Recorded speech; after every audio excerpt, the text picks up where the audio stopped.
મનન કર્યા ચેડ જો કદાચ આપણો થોડો ઘણો સત્સંગનો રસમય ઉતરી જાય તો એમાં ગંગા સતીએ પ્રમાણ આપ્યું છે સત્સંગ રસ અગમ અપાર છે પાનબાઈ પીવે કોક પીવણહાર કોક જ પીવે અને ભૂલે ચૂકે જો પી જાય તો જેના તળ માથે શીશ ન રહે અને આ ખેલ છે ખાંડાની તાર આપણને એમ સમજે નહીં કે સરળતામાં ભક્તિ મળી જાય ખેલ ખોડાની તાર અને એમાં જો તમારું શીશ તમે ઉતારો તો પછી રમાડું 52 નહીં પછી તમને રમાડું પણ શીશ ઉતારવું પડે કેમ કે બધો કચરો શીશમાં ભર્યો છે જે કચરો ભર્યો છે ને એ મગજની જે રસધારા વિચાર છે ને એ વિચાર મગજમાંથી આવે છે એટલે ઘણી વખત કોકનું મગજ જતું રહે એટલે ડોક્ટર બીજું મગજ ના નાસી શરીરના બધા સ્પેસ પાર્ટસ મળી રહે બધું ન ખાય પણ મગજ બીજું ન ખાય એટલે મહાપુરુષોની વાતો છે ને બહુ સમજવા જેવી છે ગાવા જેવી નથી ગાવામાં તો કદાચ આખી રાત ગાતો ભજનનો કોઈ પાર આવે એવું નથી અને ભજન કરાતું નહીં હો ભજનમાં ભળવું જરૂરી છે કરવામાં તો ક્રિયા થાય પણ ભજનમાં જો ભળી જો તો ભજન તમારું થઈ જાય ભજનમાં આપણે બેહી ના પણ ભજન આપણા બેહી જાય દાડો આપણો બેડો પાય અને એ સંતો આપણા પોકાર કરી કરીને કહે છે કે આજે તો મને ઓળખો કને ઓળખવાનું હતું આપણે આપણને ઓળખવાનું હતું ને મીરાબાઈએ પણ પ્રમાણ આપ્યું છે તારી આત્માને ઓળખ્યા વિના આ લખ 84 ના માટે આ બધી જગતની ભ્રમણાઓ ભાગ્યા વિના તારો ભવનો ફેરો નહીં ટળે આ ભવમાં આ ફેરો આવ્યો છે કેમ કે ફેરા ફરતો આવ્યો છે ને ફેર આવ્યો છે આ ભ્રમણાઓ શની પડી છે મહાપુરુષો એમાંથી લઈ અને જે જીવ અજ્ઞાનતાના અંધારામાં જે ઊંઘી રહ્યો છે જેને ઉપર માયાનું આવરણ ઢોકાઈ ગયું છે ઢોકણું સોનું તો એમનું એમ છે પણ એના પર શેપટ વળી છે અને શેપટ ગુરુ મહારાજ આપણને સત્સંગ રૂપી જો કદાચ શબ્દ જો ઉતરી જાય તો એ સત્સંગ રૂપી શબ્દથી આ મન સુધરી જાય એવું છે સત્સંગ વિના મન સુધરે નહીં ભલે સુરતા ચડે આસમાન સુરતા ભલે આસમાન ચડાઈ ગયું હોય પણ સત્સંગ જો મનને ન ગમે ને તો મહાપુરુષો કે આરી વાત સમજણમાં આવે એવી નથી અને સમજણમાં લાવવા માટે આપણે રાત દિવસ સાહેબ મહાપુરુષો આવા તત્વજ્ઞાની સંતો સાહેબ રાત દિવસ જેમનો શરીરનો જે જાગરણમાં પરિવર્તન લાઈને આપણને શબ્દો દ્વારા સમજાઈ રહ્યા શબ્દ તો ગુરુ મહારાજનો અડધો જ છે આધા વચન ગુરુદેવ કા તાકા અનંત વિચાર એમાં થકી ગયા મુનિજન પંડિતાન વેદ ન પામે પાર કારણ કે વેદને આ વાતની ખબર ન પડે વેદમાં છે તમારું બધું જ વેદ ખોટો પણ નથી પણ એનું વર્ણન કોણ કરી શકે કે જે જાગતો હોય અનુભવી હોય જેને એનું જ્ઞાન થયું હોય કારણ કે મનોરંજન બધું થાય મનનું પણ આત્મરંજન થાય ને એ દાડો આપણું કલ્યાણ થાય આ ઊભા થઈને આપણે નાચો ને એ મોયથી ઉર્મીનો વિકાર બધો નીકળી જાય તો નાચવાનું હુજે ને ના હુજે ને ઘણા મેળે મોઢા કરીને બેઠા હોય જાણે આ પારલા આવે છે એમ પણ મનની અંદરથી નિર્વિકાર મન બની જાય ને તો અંદરથી ઉર્મી ફૂટે ને પછી તમે એમ ન રોકી શકો એ તો અંદરથી ઉગે કોઈ ન પૂગે અંદરથી પણ ઉજવે સુંદર વાત મહાપુરુષોની એક ધારાઈ જાય કે ગુરુ પૂરા ને અધૂરા કેવી રીતના ગુરુ તો બધા અધૂરા જ છે પણ જો સદગુરુ મળે ને તો પૂરા સત્યની સાથે જેનો નેડો લગાઈ દે એ સત્ય સહિત તું છે બીજું કોઈ વિશ્વમાં છે રામદેવ પીર હરજી ભાટીને સમજાવે હે હરજી આ ભક્તિ કરજો પણ અગમ ભેદને જાણજો હું કહું તે તમે વચને હાલજો લીક ભંગનો તમે કરજો નિવેડો અને નીર ખીરનોય પણ કરજો નિવેડો સાબિત રાખજો દાણો હરજી ભક્તિ કરો પણ અગમ ભેદને જાણો હરજી પછી તો સત્યથી આગળ તો બીજું કોઈ છે જ નથી સત્ય શું છે સત્યથી આગળ બીજું નહીં તો સત્ય છે શું? ખૂબ સુંદર વાણીમાં વાત આવી હતી કે હું કાશીમાં ફર્યો, ગંગામાં ફર્યો, તોય ન મળ્યા મને અવિનાશી. અવિનાશી એટલે શું? જેનો વિનાશ ન થાય એને અવિનાશી કહેવાય.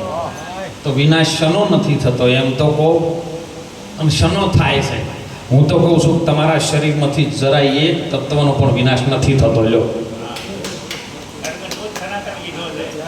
તમારા શરીરનું જે ભલે ચામડું જોતા હોય, દેહ જોતા હોય, પણ આ દેહના તમામ તત્વોનો પણ વિનાશ થતો નથી. જો વિનાશ થઈ જાય તો ફરી પાછું બીજું શરીરનો બને.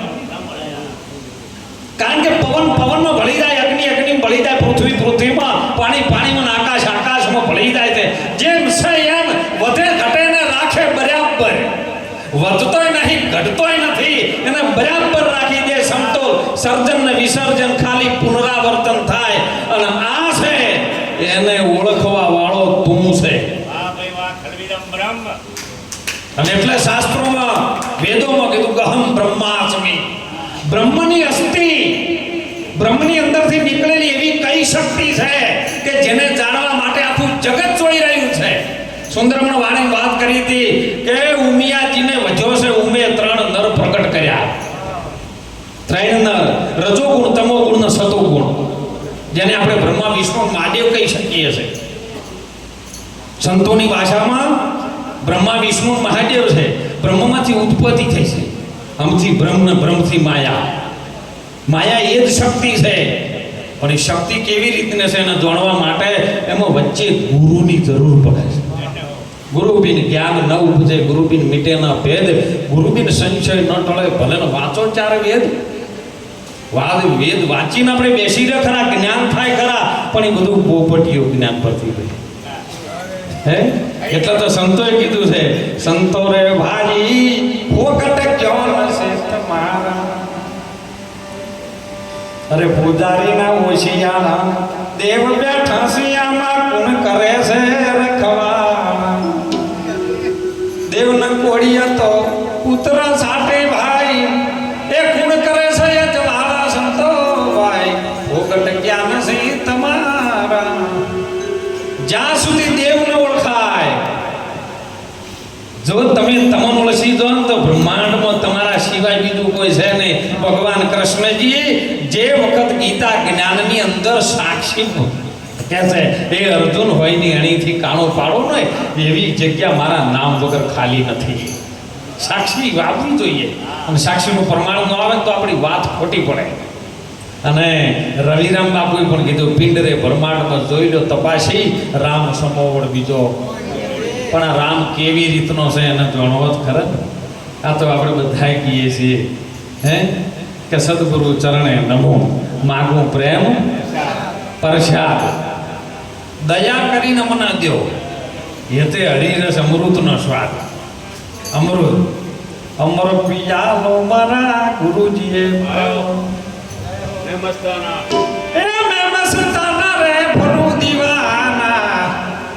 અમરાપુરી તમે આશા કરો તો એ છોડી દેજો ને તમે અભિમાના રે. અમર પિયાલો મારા ગુરુજીએ પાયો. અમર પિયાલો, અમર એટલે ન મરે અને અમર કહેવાય. મરે છે શું, નહીં મરતું શું. ઘણી વખત દેહ જતા રહે એટલે કે મરતું તો છે તેમ જ જગત રોવે છે. જગત આખું માથા ઉપર રૂમાલ નાખીને આવે છે. બેનો તો તને સાચું રોવે, પણ આદમી કોઈ દિવસ પુરુષ રોતા નહીં. કારણ કે એ તો માથા ઉપર રૂમાલ નાખીને હો અને એ આવતા પહેલા બેઠા નહીં, તૈયારી કરે ભાઈ કેટલા દાડે રાખવાનું, લાડવા ચિયા દાડે છે. પણ બેનું રોવે પણ કે કોક મરી ગયું એવું કોક કહે છે. આખું જગત એમ કહે છે. તો આજે ભિખારામ મહારાજનો આપણે વચ્ચે જે દેહ હતો, એ દેહનો જે રૂપનો આકાર હતો, સાકાર સ્વરૂપે આવ્યા હતા, એ સાકાર સ્વરૂપ આજે વિશ્વમાં ફરક બીજે ક્યાંય ન મળે. નિરાકાર મળે. નિરાકાર છે, સ્થાયિક છે, સ્થિતિ પ્રમાણે છે, ઉપસ્થિતિ છે. પણ જે સાકાર સ્વરૂપે દેહ હતો એ આખા વિશ્વમાં ફરા તો ભિખારામ મહારાજના ચહેરા જેવું રૂપ આ વિશ્વ બીજે ક્યાંય ન મળે. એને સંતોએ કીધું મરી ગયું કાર્યું ફેર પેદા ન થાય નહીં મરતું શું એ અર્જુન આત્મ તત્વ અમર છે આત્મ તત્વ અમર છે પણ આ તત્વ જો કદાચ તત્વ મસી બની જાય બ્રહ્માસ્મિ આ બ્રહ્મની અંદર ભળી જાય તો તારો આત્મા પરમાત્મા બની જાય અને પછી એ સત્ય થઈ જાય એ બીજું કોઈ રહેતું ઈ વાત મહાપુરુષોની છે સંતોની છે અને ઈ વાત સમજવા માટે થઈને આપણને મનુષ્યનો અવતાર આવ્યો છે અવતાર આવ્યો છે સંતોએ પોકાર કર્યો છે ગંગા જમુના અને સરસ્વતી કણાય મને કે બાપુ ત્રિવેણી જો ત્રણ વેણ જો તમારા ભેળા થતા હોય ને એને ત્રિવેણી કહેવાય ત્રણ વેણ ગંગાનું થાય ગંગા કહેતા જ્ઞાન ગંગા થાય જમુના ચિયા જમુના કહો તમે પેલા પાટા ઉપર આવે એના સમજો છો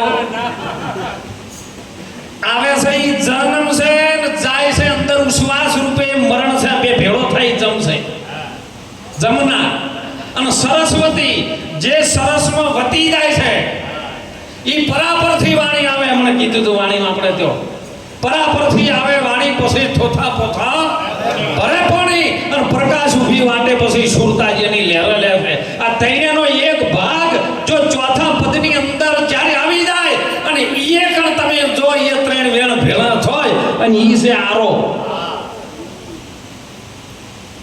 પાણીમાં આપણે ઘરે પેલો આરો પ્લાન્ટ બનાવવાનો નહીં ગંગા જમુના સરસ્વતી આ ત્રણ વેણ ભેળા થઈને આરા ઉપર આવે છે આરો પછી સત્ય સોહમનું તમે સ્મરણ કરી લો પછી ના આવે કદી દુઃખનો વારો સંતો ભાઈ તમે ગુરુના જ વચને હાલો બીજાના વચને નહીં તમારો આત્મ તત્વ અંદર ગુરુ શું કહે છે કારણ કે મન જો સુધી ના મોને ને ત્યાં સુધી એને ટકોર તો કરવી પડે કુંભાર જ્યારે માટલી ઘડવા બેસે ને ધરાભાઈ એટલે માટીને ખૂંદે બરાબરથી ખૂંદ્યા પછી એનો પીંડો બનાવે